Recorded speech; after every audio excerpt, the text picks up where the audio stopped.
So, hi.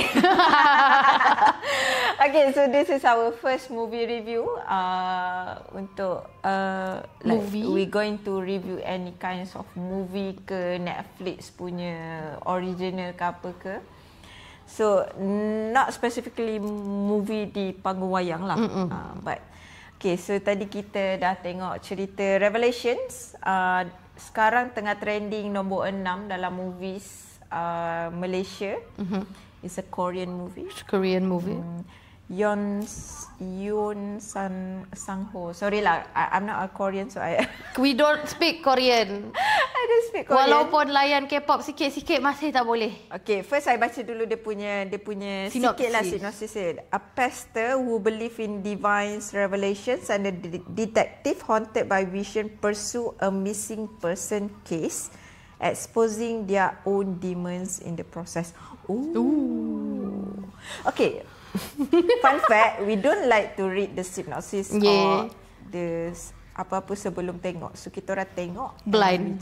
Memang blind go into the movie. Jadi kalau apa-apa yang kita showcase perasaan review kita tu memang paling genuine lah. Jujur lah. Jujur lah. Tak apa. Okay, so Nova, what do you think about the plotting? Okay, because it is, lepas apa baca sinopsis tu and lepas tengok emang it's like a missing persons case, tapi plot dia tak linear.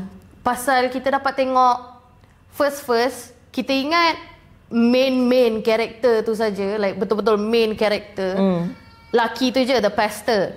God really help you lah, pastor. I don't know. Yes. Tapi lepas tu banyak lagi elemen lain, banyak lagi actors masuk and kita dapat tahu yang detektif tu and kita dapat tengok macam mana basically dia punya minda dorang how they are processing all of this, all that's going on. So your life is so unlucky. Same dude. Bila dia start obsessed dengan face dia, so dia start seeing the God everywhere, the God talking to him, and he started doing benda yang buruk sebab dia rasa benda tu talk to him. So the plotting is like awal-awal agak slow lah. Awal-awal tu dia macam okay, cerita ni nak cakap pasal apa ni kan? The pastor, the cheated wife, macam pergi ke mana ni kan? Lepas tu dengan masuk pula orang penjenayah ni apa semua-semua. But towards the end is make us like macam korang akan nampak kat reaction kita orang yang macam but we pity the pastor lah. Kesian lah kau ni. Agak kesian. First time aku rasa kesian kat pembunuh The end, pastor tu ya lawaknya pasal plot dia. Pastor tu macam unlucky sungguh. Pastor tu macam have you ever met like macam kalau korang lah kat dalam real life korang kan, pernah tak korang jumpa like macam someone yang he always dekat macam a wrong time, a wrong place, macam a ada wrong je masalah person. And lepas tu macam tak boleh catch a break ke? Dia macam kesian lah. Kalau korang tengok, kita orang gelak bukan sebab benda tu macam nonsense, tapi because we feel kesian doh. Macam this guy can't catch a break. If I were that guy, I think I won't survive that long. No.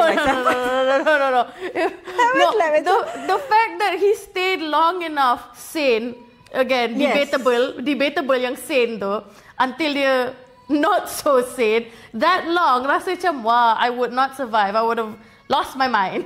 Yes, because oh my God. Okay. So, okay, plotting for me okay. Plotting dia okay. Awal lambat sikit, but I rasa okay lah. Dia hook dekat minit 20 macam tu, dia dah sap, dah naik. Lepas tu you dah go macam, ni decipher this, decipher ni. Macam, dia ada banyak subplot dia, dan every subplot dia, menariknya, bila satu cerita, dia ada banyak subplot, there is a potensi untuk ada subplot yang tertinggal tak ada conclusion. Tapi semua subplot dia I rasa connected and conclusion memang semua ada conclusion. Semua ditutup. Case close. Betul. Macam tu. Betul. So I memang puji lah dia punya screenwriter dia, memang I macam okay. Maksudnya dia buat the subplot but dia pandai untuk tutup subplot dia. Dia bukan pergi berimajinasi subplot dia. Lepas tu dah lupa. Satu tu dah lupa. Dia dah lupa tutup satu cerita. Lepas tu nanti dia continue kat satu cerita je. So that's cool. Yes, very clean how they are able to macam tie everything, all the subplot and all the nuances of like symbolism and tie it all under. This is all also very psychosis related. So this guy boleh psychosis of being traumatized because like the offender psychosis because traumatized by the punya parents, and cara dia portray tu pun like okay, psychosis because trauma, psychosis because apa dia obsessions towards religion, God, and apophia. I think apophia, where you can see patterns or images in like ordinary life. So when you look at the clouds, rasa macam that looks like a face, that look like a baby, that looks like God, a that looks like an angel, that must be God's revelation. No, you're just seeing things literally. And the inspector, like the detective as well, because of guilt, tu pun trauma dia juga. So it's like, so there is a 3 main character with a 3 mental health problem, and 3 of them are being solved cases. Yes. So I macam okay, that's cool. Memang cool. I suka dia punya screenwriter. Yes. Okay, so when we talk about your favorite character. My favorite character, the pastor. Because I understand the pastor so much. You're so unlucky, bro. Same. Macam, you're so unlucky, bro. And I get it. But he keep... Okay, maybe... Okay, this is a thing. I think this is the thing about faith. Yes. Make different antara criminal tu dia ada masalah mental juga, tapi because of dia kena dera apa semua-semua, so dia believe in monster. So bila dia believe in monster, dia become a monster. Yang apa namanya, polis tu pula dia pasal rasa bersalah dia dengan adik dia, so dia terngiang-ngiang adik dia, macam salahkan dia because not coming saving her and at all. But the fact that the adik dia commit suicide, so that thing yang trigger dia teruk. Yes. But this pastor, the one yang keep dia moving, maksudnya dia believe yang macam this is, I'm not unlucky. No, this is all God's plan. God's plan. This is God's plan. So when he put so much faith, bukan tak bagus tau. It's a good thing actually. And benda tu sebenarnya yang buatkan dia paling lama bertahan. And on screen. And by the end of it, he was the first... Sanity dia. Yeah, by the end of it, he was the last person we see on screen basically. Yes. So, dia macam... sebabkan dia punya rasa... iman lah kita kalau Islam tu iman lah kan. Kepercayaan dia tu kuat. So, benda tu yang keep dia sane. Walaupun dia macam back to the end of the day, I can confess my sin, God going to forgive me, and everything happen in this God plan. Tapi my sort of like apa justification, because it's not really sane.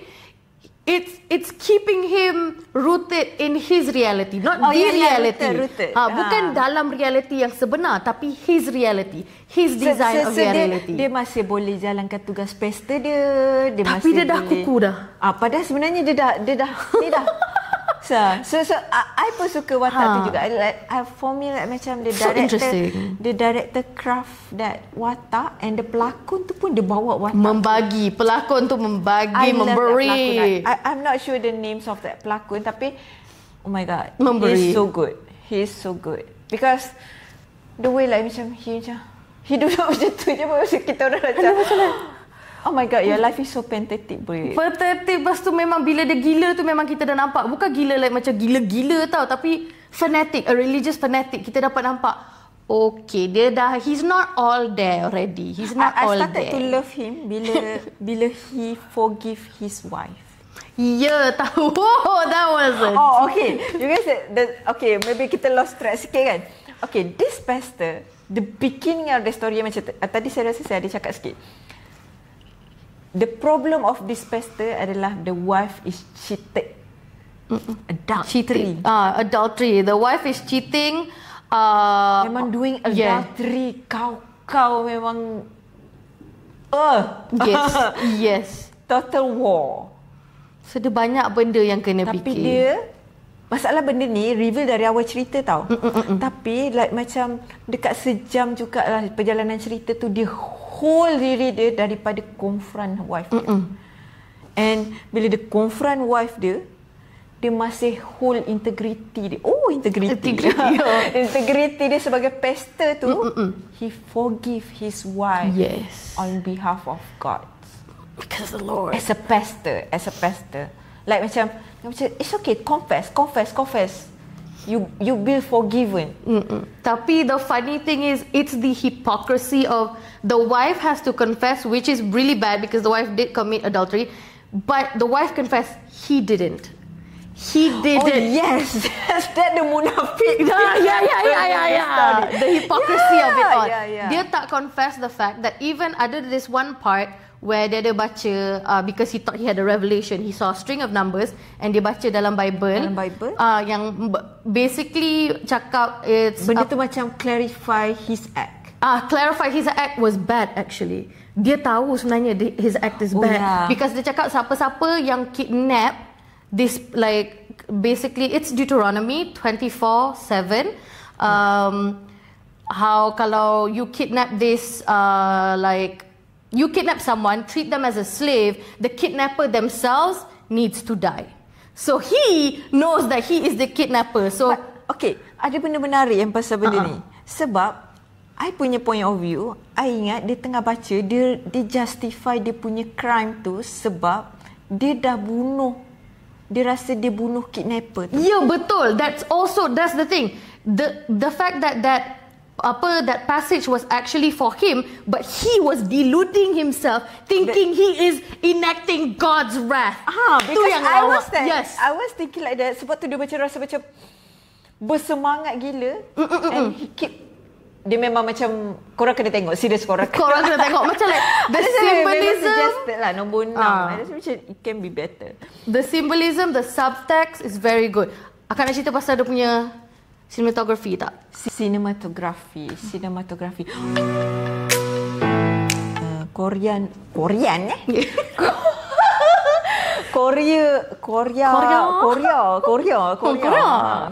punya cerita ni, I think dia make it look like us.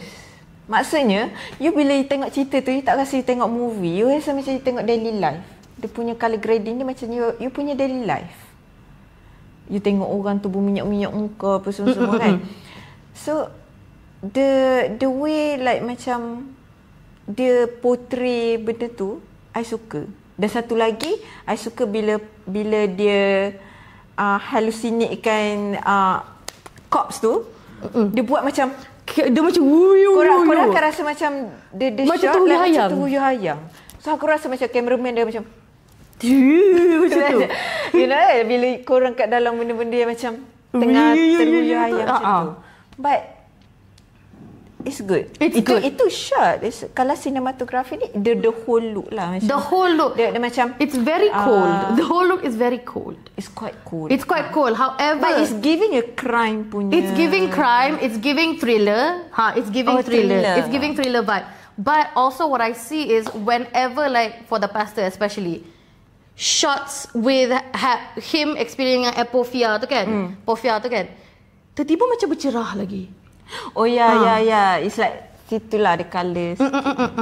They play with like, tak tahu lah, because this is maybe the post shot and everything when they were editing the film kan.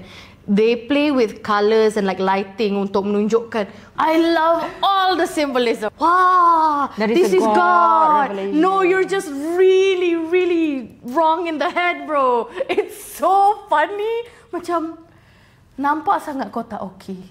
Yeah, because kita boleh terbawa macam memang dia tak okay. Macam you dah start hallucinate. You hallucinate so much.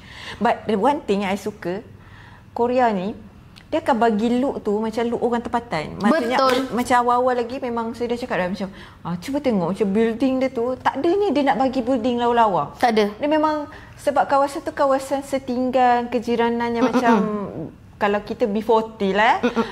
So dia macam bertumpuk-tumpuk, berlumut-lumut. Very macam industrial. Industrial kind of thing sebab dia tengah ada redevelopment. So very dusty. Yes. So that look sebenarnya dia memberi kepada sebuah cerita tu kita rasa macam inilah yang aku tengok setiap hari. Like macam I'm going to industrial places, aku tak nampak macam berwarna-warni hari-hari Aidilfitri kan.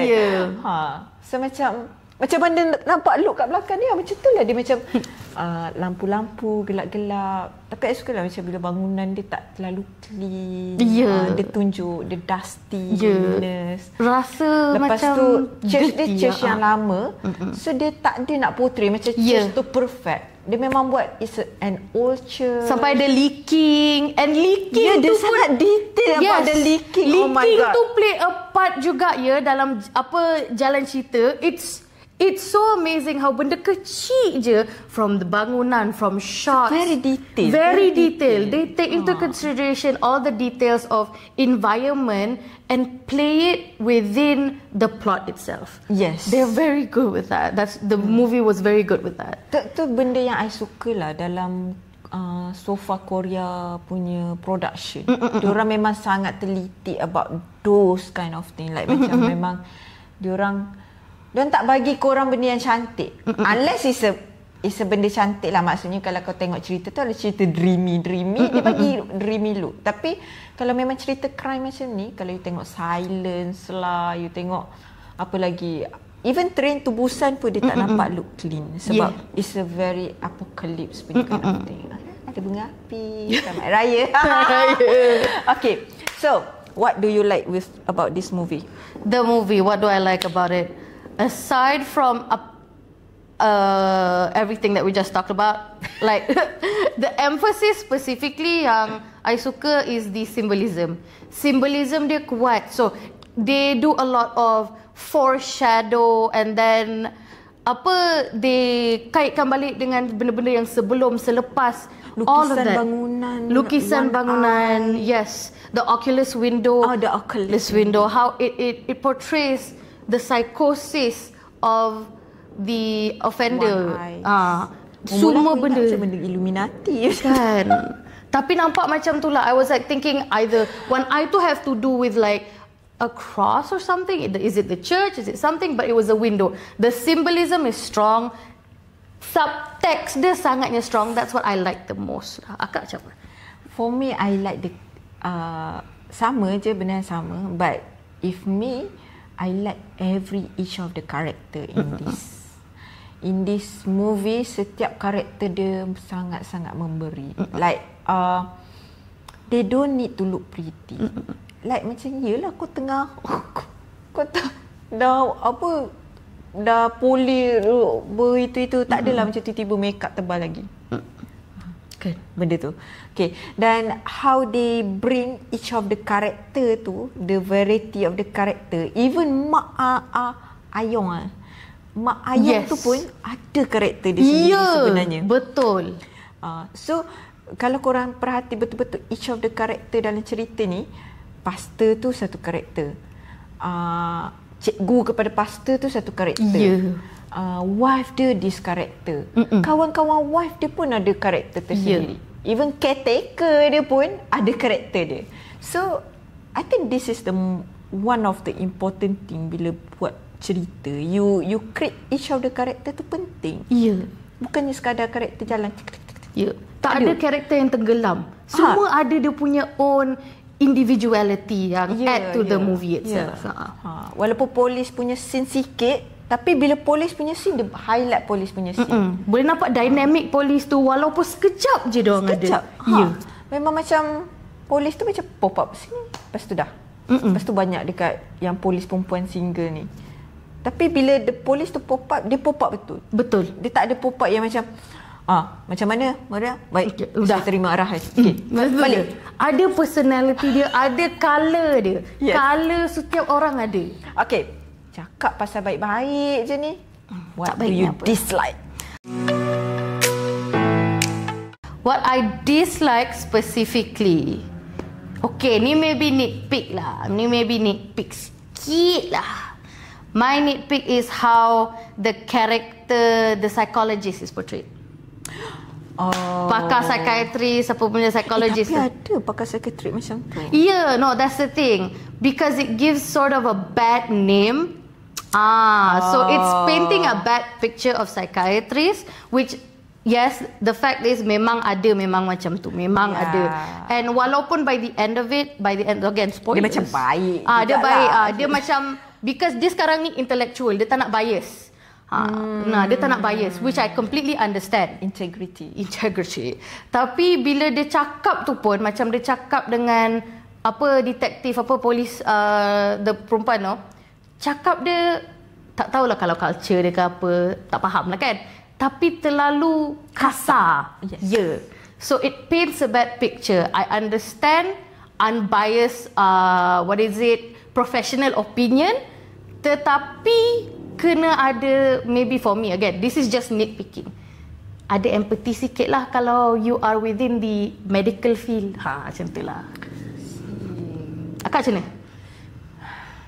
Apa yang tak suka dia gelap sikit lah. I think dia bila dia scene hujan dekat tempat like tu, dia macam terlalu low light sangat. Kadang-kadang tu kan macam bila low light memang low light betul-betul. Kita ni rabut. Ya. Macam tu. Ya. Which a lot of movies nowadays are doing, which is sedih jugalah. Tapi apa lagi yang I tak suka macam susah nak cari Because it was a pretty good movie, very solid. It's quite good lah. Dia memang menarik. Yes. Okay, dia mungkin bukan tak suka, cuma berhati-hati sebab like macam it can portray the faith in the good way, but it might portray the faith in the bad way. So yes, dia macam boleh controversial opinion sikit. Dia macam kalau I rasa dia ni PG-13 lah kot. So macam kalau korang tengok dengan family, maksudnya dengan anak-anak, you need to have like guardian sikit dekat dia orang. Sebab kalau orang yang tak faham, dia akan rasa macam itulah kau obses sangat dengan agama. Tapi benda tu betul. You need to believe in the God's plan. Yes. You need to believe in takdir lah apa semua. Tapi macam ni dia macam terlalu believe in the takdir, but this one actually is mess up with the mental health. So you kena explain dekat so benda tu dia bukan tak suka, but need to be careful with that. So I rasa macam, tapi it's a Korea diorang memang suka langgar benda-benda macam ni. So tapi kalau kita kat Malaysia, mungkin kalau nak buat cerita macam ni, mungkin cerita tengah viral sekarang, bid'ah lah apa sebab semua orang macam apa ni.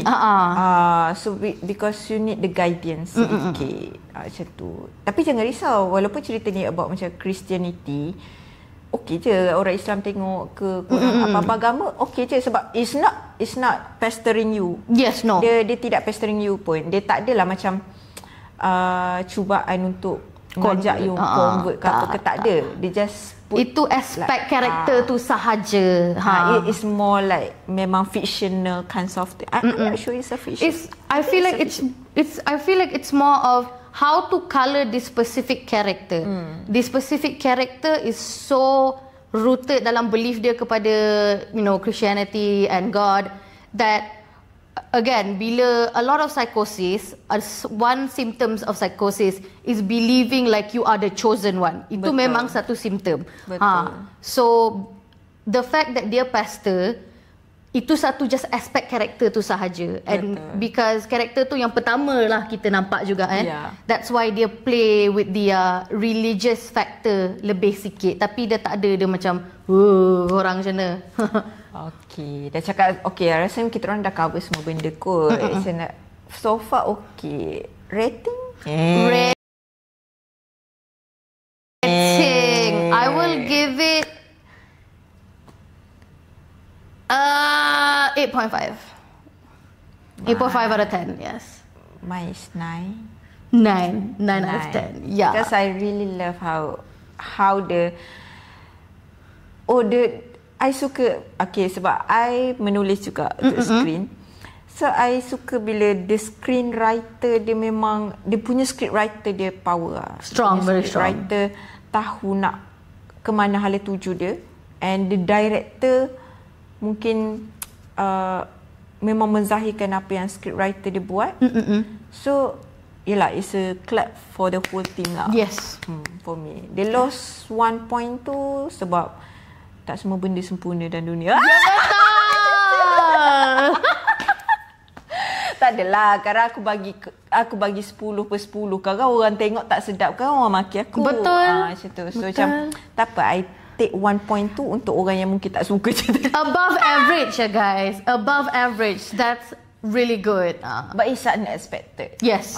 Sebab tadi kita plan nak tengok cerita lain kan. Yeah. Lepas tu macam dah itu tu lepas tu tukar tengok cerita ni. Macam revelation. Macam takdir Tuhan untuk kami tengok cerita ni. Okay. So tu je. Jadi so tengoklah kalau korang apa cuba korang tengok, lepas tu korang leave lah komen dekat bawah apa semua. Cakap lah kita salah ke, kita betul ke. Adakah kita berada pada frekuensi yang sama? Tapi ini tak berbayar tau. Revelation tak bayar kita orang tau. Ini kita orang tengok, memang tengok pure tengok. Yes. Tak ada baik tapis-tapis. Tak ada. Betul-betul kita tengok raw. Kalau korang ada suggestion movie, sebab so far kita akan refer pada yang top ni dalam Netflix tu, sebab it's quite a suggestion lah kan. Kalau ada yang dekat wayang, kita akan pergi tengok wayang. Sekarang tengah sibuk nak beraya, tak nak pergi tengok wayang kan. So kalau korang ada cadangan movie untuk kita orang review, untuk kita orang tengok, please komen dekat bawah. Ya, kita. Alright.